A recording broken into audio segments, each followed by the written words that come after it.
Namaskar friends, welcome to the last session for our week 6, and today we are going to discuss the design guidelines for brazing and soldering. So just to have a brief recap of what we have discussed in week 6, our focus primarily was on design guidelines for the various joining processes. And if you remember, in session number 26, that was the first session for week 6, we have talked about the review of the various joining processes, in which we have seen the basic definitions of welding, mechanical fastening, adhesive joining. In thereafter, week number 27, we talked about the various design guidelines or the joint configurations that we must use when we are doing the adhesive joining. Thereafter, we talked about the guidelines for mechanical fastening, especially we talked about the riveted joints, that what are the design guidelines that we must keep in mind for riveted joints. And thereafter, we talked about in the previous session, if you remember, the welding. So we know that when we are designing a product and the product has to be made in 3 or 4 different sub assemblies or parts or components. So these components have to be designed in such a way that they can integrate into one another in an easier manner. Easier means that we are able to assemble them properly. And for design for assembly guidelines, we have already discussed during our 3rd week of discussion in this course. So therefore, our target is to make the design as simple as possible, as easier as possible to be assembled together. And for that, we have seen that there are standard guidelines for product designers which must be kept in mind when the product is being designed, so that at a later stage it becomes easier for us to assemble the parts together. Now today our target is brazing and soldering. Now some of you may be wondering that what is the difference between welding and brazing and soldering processes. So first, let us try to understand the difference between the two. So in welding, if you remember the definition, there is a source of heat and we try to join the two materials together. Now these two materials can be similar or dissimilar. So we have a source of heat which can be electric arc or a flame produced by the combustion of gases. So we have a flame or an arc which is a source of heat. It can be sometimes in unconventional welding processes or advanced welding processes, the source of heat can be laser, it can be electron beam. So the source of heat can be anything. There is one source of heat, two parts to be joined together. We bring the two parts together in a good fit up and then apply the source of heat. Once the source of heat is applied, the two parts get fused together, maybe after melting. In electric arc welding or fusion welding processes, the parts will melt and they will solidify and form a joint. Now that is the most important difference between brazing, soldering and the welding process. In welding, especially in fusion welding processes, the parts will be melted together at the joint interface, and then the molten material or the weld pool will solidify and will form the weld bead. So there are two more terms I have used, weld pool and weld bead. So the final geometry of the welding that we see is called as the weld bead. So therefore, in case of welding, we are joining the two parts together by fusion welding technique, where the two parts are melted and the molten material solidifies to form the joint between the two parts. Sometimes we may apply pressure, we may not apply pressure. We may use a filler material, we may not use a filler material, but definitely in most of the cases we will have heat as one of our important inputs. So that is the basic welding process which we have already covered in the previous session. But in case of brazing and soldering, the two parts that we are joining together, suppose these are the two parts that we are trying to join, these will not be melted. So we will not heat them above their melting temperature. These two parts will be brought together, and the third material, a filler material, which can be either a solder or it can be a braze alloy. So we will use an additional alloy that will be melted and it will flow in the gap between these two parts together. So these two parts we are joining together. This is a lap joint configuration.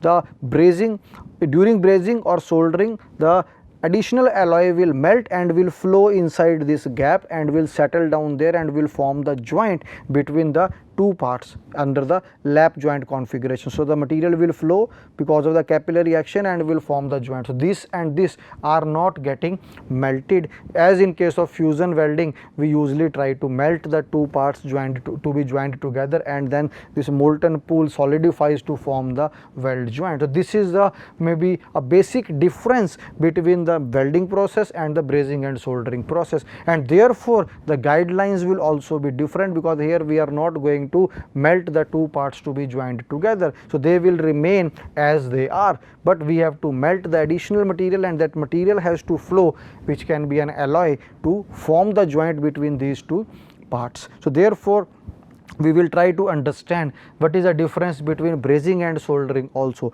By now we have been able to differentiate between a fusion welding process and brazing and soldering on one side. Now within brazing and soldering, what is the difference between brazing and soldering, that also we will try to understand in the course of today's session. Let us start our session. So as is, we are following the basic approach. First we talk about the process, maybe for 2 or 3 or 5 minutes, and then we go to the guidelines. So let us first talk about the two processes that we are going to discuss today, that is brazing and soldering.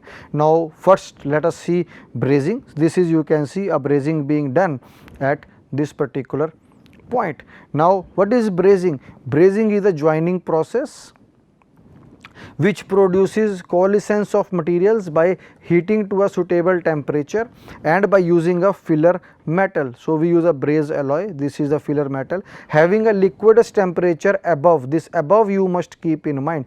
One thing is, we are using an additional alloy here, which we are calling as a filler material, and the temperature is above 450 degree centigrade. This is a liquidus temperature of the brazed alloy, and below the solidus temperature of the base material.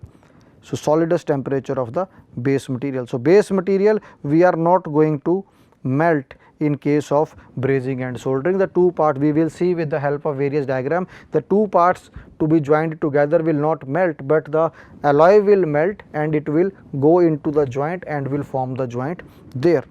So this is the basic definition. The filler metal is drawn into the gap, which I have already explained. The filler metal is drawn into the gap between the closely fit surfaces of joint by capillary action. So the closely fit surfaces, these are maybe in the lap joint, these two surfaces are closely fit. There is a very small gap between the two parts to be joined together, or two surfaces to be joined together, and we put additional alloy into this joint, which is a brazed alloy. So we put that alloy into this by the help of a capillary action, and this will go and form the joint between these two parts which we want to braze. So to achieve a perfect joint, the filler and the parent materials must be, the filler as we have already seen and the parent materials which we are joining together must be metallurgically compatible. So we have to ensure that they are metallurgically compatible.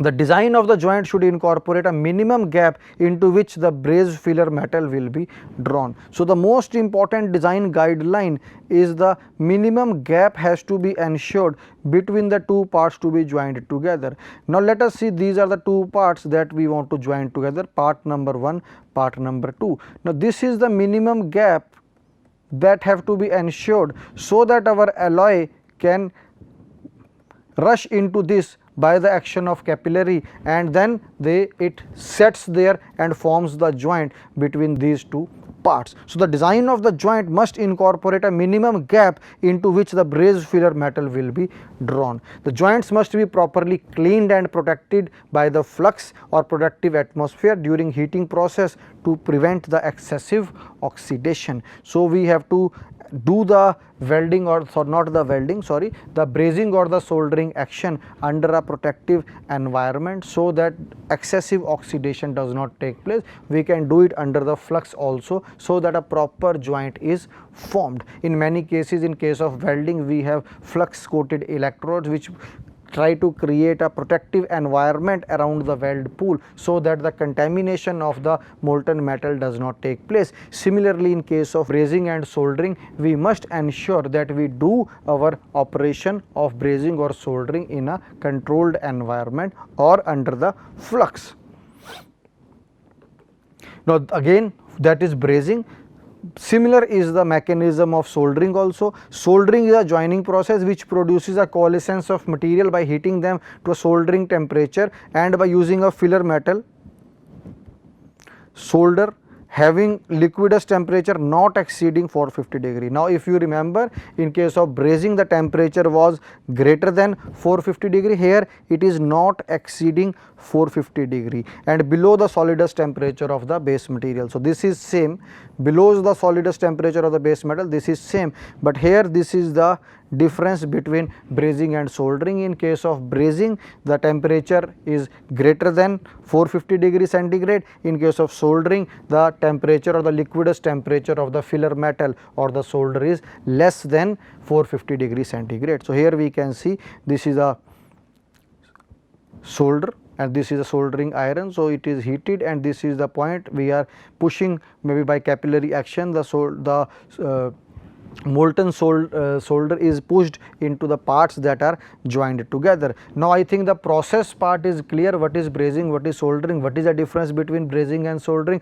and in general what is the difference between welding as well as brazing soldering. So let us now try to see what are the design guidelines. But before we go to that, this is again a repetition of what we have covered for brazing. The filler metal is drawn into the gap between the closely fitted surfaces of the joint by the capillary action. Again, same diagram I am drawing. So the metal will flow into this gap using the capillary action. So this is not going to melt, this is not going to melt, only the filler metal will melt and will move into this gap and form the joint. A non-ferrous alloy is used as the solder material. So you can check that what are the type of alloys we use for solder, which can be, or for soldering action, which can be one of the questions in the examination.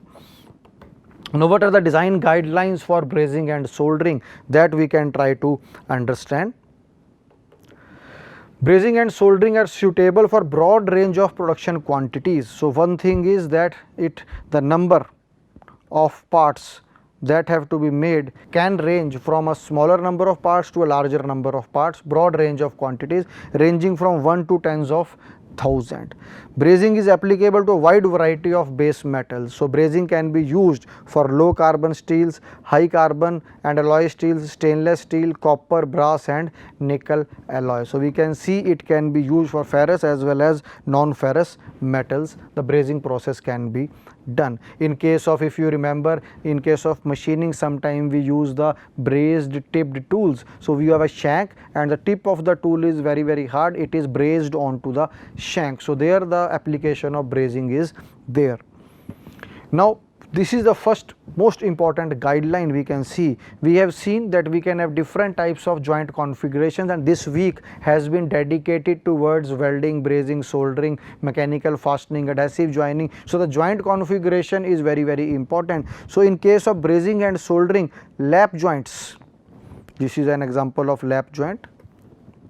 Lap joints are preferred whenever possible. So wherever we design our parts which have to be brazed or maybe soldered, we must take into account that if possible we must go for a lap joint configuration. So lap joints are preferred whenever possible. The joint area, this is the overlap area from here to here, where the two adherents, this is part number 1, part number 2, these are being joined at this cross section or at this section. So the joint area overlap, that is joint area, especially they are talking about the overlap, should be sufficiently large as that the joint is as strong as the weaker member of the assembly. So the basically, in order to have a good joint strength, the overlap area or the overlap length must be sufficient, or the joint area must be sufficient, because in that area only our filler material has to be melted and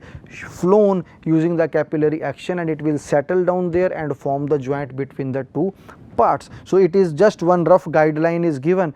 If the thickness of this part is given, it is T, then this overlap area or overlap length must be 3 times T or more. So if we can ensure that the length of overlap for the brazing or soldering joint is more than 3 times the thickness of the individual or the weaker part, then in that case the joint strength will be sufficiently high. So, recommended lap joint configuration is shown here. So, whenever our brazing soldering operations have to be done and we have a choice to decide that which type of joint configuration we may choose, we must always prefer the lap joints. Moreover, another guideline that the overlap length between the two parts to be joined together must be greater than 3 times the thickness of the parts.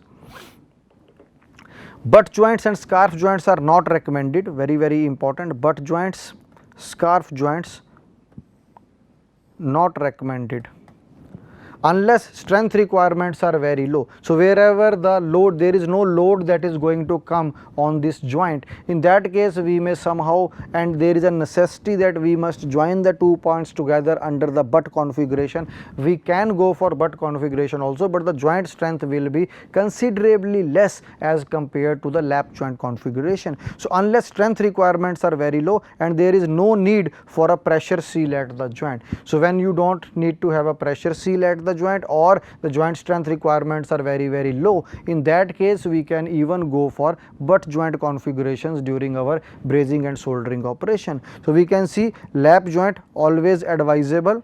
So, we can see the gap thickness also is given. This is the thickness at which our, because of the capillary action, our filler material will flow. So, 0.001 to 0.003 inch alloy thickness. So, here we can see this is a butt joint configuration. Wherever strength requirements are low, we can go for butt joint also, and wherever possible we can go for a scarf joint also. So, we can, most commonly recommended is the lap joint configuration, but in special cases we can go for a butt joint or the scarf joint also, and the gap thickness is also mentioned here. Now, here we can see joint configurations for brazing and soldering. These are the various recommended. This is the dividing line, this is recommended, and this is not recommended. Why not recommended? We can see here we are trying to do our action here, which is difficult to do. So, here if we can modify our parts which have to be joined together, these are the two parts, this is part number 1, this is part number 2. So, if these two parts can be redesigned so that we can make a better joint here, so in that case we will be able to produce a better joint strength. So, here we can see this is not recommended because we will not be able to get a good joint strength in this case, but here we can see we can get a better joint because more area is in contact here. And here we can see a simple butt joint. As already told, simple butt joint is not recommended for brazing and soldering. So, we can make a joint like this and we can make a joint, a butt joint configuration under special circumstances. So, we can make this type of a joint configuration. Now, this type of a joint, if we make, the joint strength will be very poor, but if we modify our part configuration and we can do the, on this surface we can do our brazing or soldering, it will give us a better joint strength. Similar is the case here.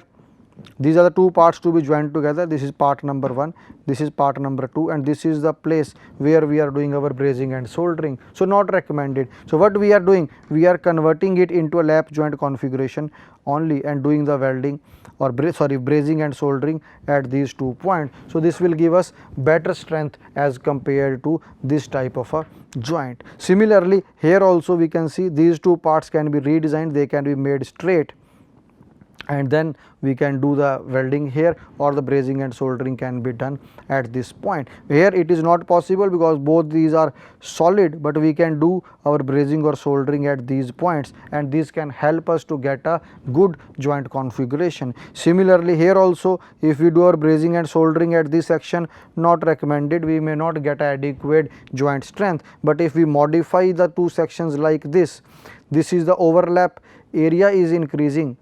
here, and therefore the joint strength will automatically is directly proportional to the joint overlap area. So if we are able to increase the joint overlap area with the redesigning of our parts that we are joining using brazing or soldering, in that case our product will perform better, our joint will perform better. If our joint will perform better, the product automatically will perform efficiently and effectively. So we can see that with modifications which are possible easily, we can certainly improve the product design. All these, if we take into account, we improve the product design, our efficiency of joining will improve, our joining process will become easier, and once our joining process will become easier, in that case our overall manufacturing of the product will become easier, and the performance of the product with these type of joints will be better as compared to the ill designed part or the not recommended part. But usually what we do when we are designing a product, we ignore all these guidelines, and when we ignore all these guidelines, we come up or we end up with a product which is poor at the joints. So if we know that these two parts have to finally joined using the brazing or soldering operation, we must talk about, or we must discuss, we must look at these type of guidelines which will help us to redesign our part. Now here we can see little modification. In this case, let us take this example.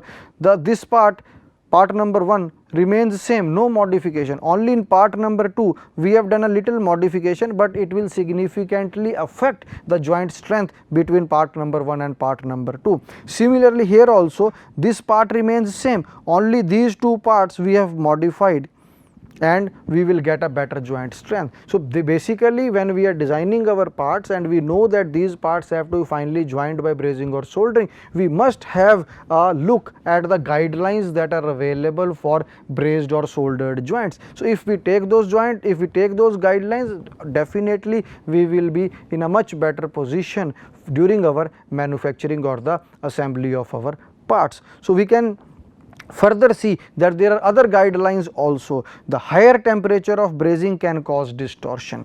So we have seen that in case of brazing, the temperature is greater than 450 degrees centigrade. So the higher temperature of brazing sometimes can cause the distortion. So large unsupported flat surfaces, so here we can see large unsupported flat surfaces, should be replaced by curved or ribbed areas if possible. This is a curved area, since the latter are more self-supporting. So this becomes a self-supporting part. So when we have a self-supporting part, it is less prone to distortion as compared to a flat part like this. So this can also be done. It is a kind of a flat configuration, as similar to a lap joint configuration only, we can do it. But if possible, this is more convenient and will lead to less distortion as compared to this joint configuration. So wherever possible, we must minimize the use of large unsupported flat surfaces, and wherever possible we must change those large unsupported flat surfaces to the curved surfaces with ribs or the ribbed areas, so that we are able to avoid the distortion because of the higher temperature which is seen in case of brazing. So use of curved surfaces when possible to minimize the distortion.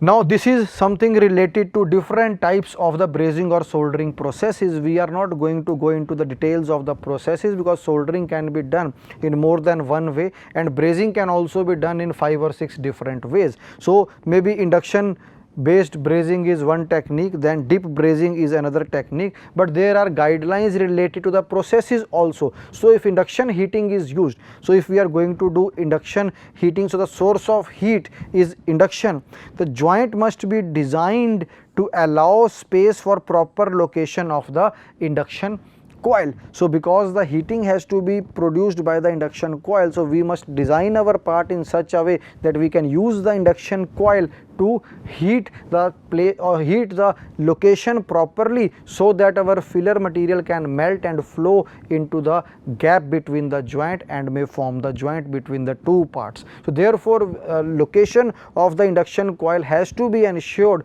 when we are designing our parts. Similarly, in another process, dip brazing, so when the dip brazed assemblies are designed so that flux from the bath is not trapped in the joint. So we have to see that in dip brazing we will dip the complete assembly of the 2 or 3 parts that we want to join using the dip brazing technique in a bath. So in the bath we have to design these parts in such a way when we are dipping it in the alloy, that is during the dip brazing process, they have to be designed so that the flux from the bath is not trapped in the joint. So those things have to be taken care of. So we right now I am not having a image to explain the dip brazing process, but such type of guidelines do exist for different types of soldering and brazing processes, and these guidelines must be kept in mind when we are designing our parts, because if this is maybe we have some kind of a flux trapped in the joint, and when we are using this part, the part may not be able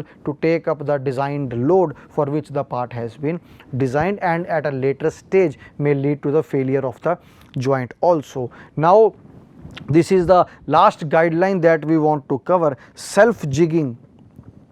Soldering and brazing assemblies are more economical and recommended. So we have a example of self jigging assemblies here.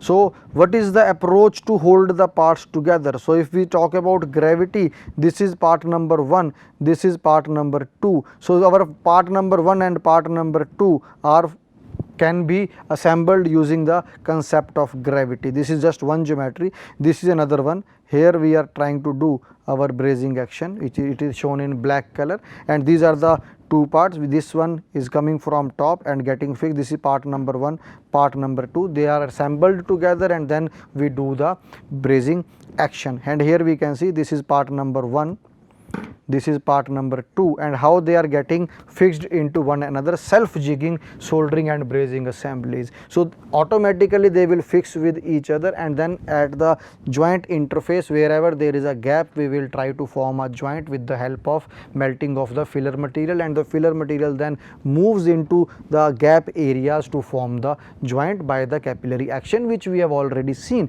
So we can have a gravity based assembly of the self jigging assemblies. We can have press fit type of joining for the self jigging, where we can see this is part number 1, part number 2, press fit into this, this is another one. Here we can do our joining process, this is part number 1, part number 2. So they are joined, press fit into one another, and then the gap which is created is used for making the joint. This is the place where our brazing or soldering will take place. Then spot and tack welding. Many times we may try to join the 2 parts together using the spot welding or the tack welding procedure. So one small place weld nugget we will deposit at we will join the 2 parts using a weld nugget or the resistance spot welding. Now these 2 parts are fixed together, then we will weld, or not the weld, but we will braze or solder the assembly wherever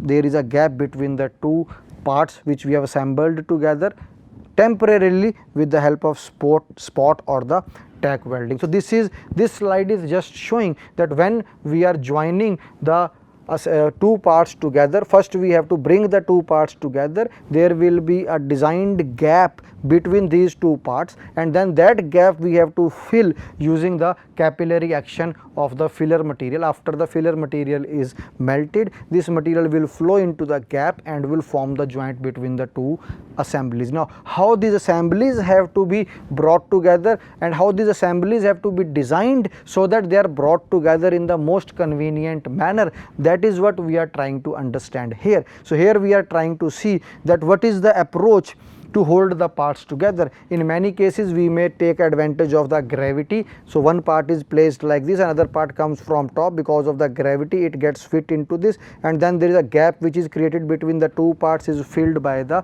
capillary action of the filler material. Similarly we can use press fit the 2 parts together. We can do spot or tack welding at one or 2 points, and the 2 parts are fixed together, and then we do the brazing and soldering of these 2 sub assemblies. There are other methods also.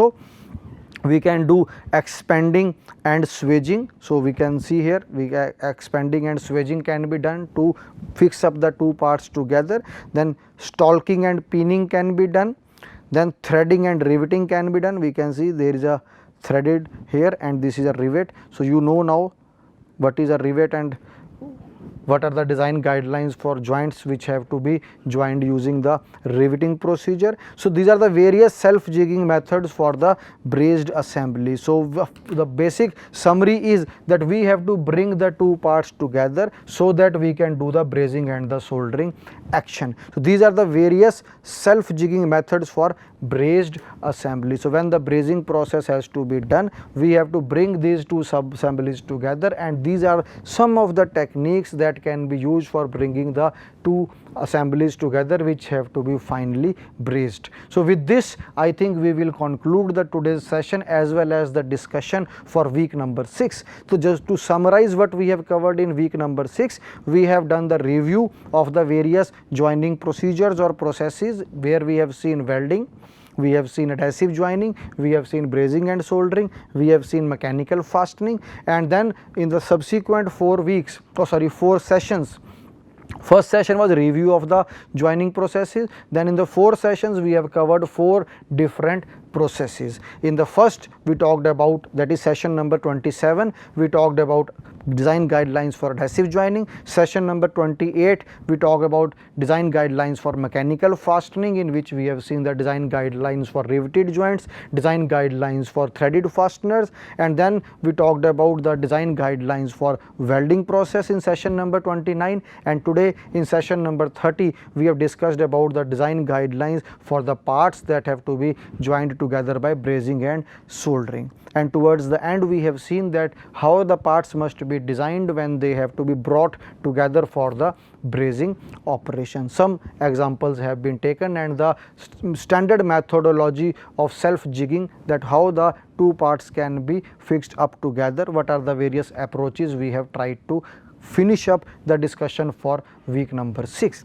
In our subsequent weeks, that is week number 7 and week number 8, our target will be same. We will focus on different types of processes and the design guidelines thereof. And if you remember, we have already classified the processes and we have tried to cover most of them. We have tried to cover the primary forming processes, we have tried to cover the material removal processes, we have tried to cover the joining processes. Similarly, we will try to cover the finishing and the other processes which fall under the broad umbrella of manufacturing processes. Our target is to acquaint the learners with the various guidelines or the kind of information that is available. We are not able to cover all the information, but our target is to give you a glimpse of the type of information which is available, which is maybe in the public domain, and as designers we must take care of that information when we are designing our parts or the products, because this will help us to manufacture these parts or products in a